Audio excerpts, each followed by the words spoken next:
Whale lovers have been watching this lagoon near Vancouver Island as experts tried to coax out the orca calf they call Kʷiisaḥiʔis. That roughly translates to brave little hunter.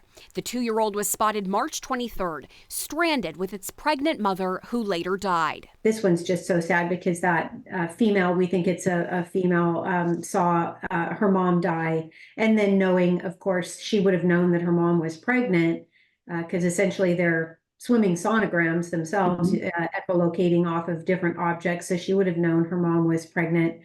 And yeah, just a very tragic situation up there. They've played calls for the calf and used tools to try to get it out of the small lagoon.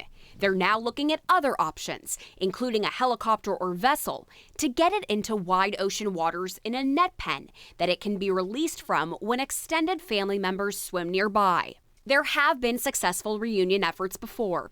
Northern resident orca Springer was stranded near Vashon Island in 2002. Noah says she was cared for in a net pen and transported on a vessel, ultimately reconnecting with her pod and having calves of her own. Experts believe the brave little hunter, too, can have a full and vibrant life once reunited with its relatives. These whales are incredibly socially bonded with their family members, and they rely on each other not only for, kind of cooperatively hunting and sharing food, but for just their social well-being.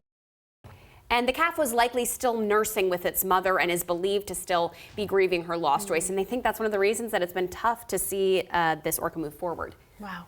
And then have they tried feeding it? Right, they have. So it hasn't wanted to eat anything in that lagoon. They've tried to feed it. It's been resistant to that food. What they think is that it's used to nursing with its mother, and it has probably been part of the hunting process with the larger group of extended family before, and maybe when it's reunited, it'll see that happening and be more familiar with it. That being said, if it gets hungry enough, they do believe it will eat. So it's not like an issue of a big concern about starvation, but just this calf is resistant to the food because of all these things, all these things it's going through. Yes. It's going to be okay, though, they think, do. Right? Good prognosis. They're hoping within the next week that they'll be able to make some type of rescue operation complete. And you're going to show us that when it yes, happens. Definitely. The good news there, Joyce. Yeah. Fingers crossed. Thanks.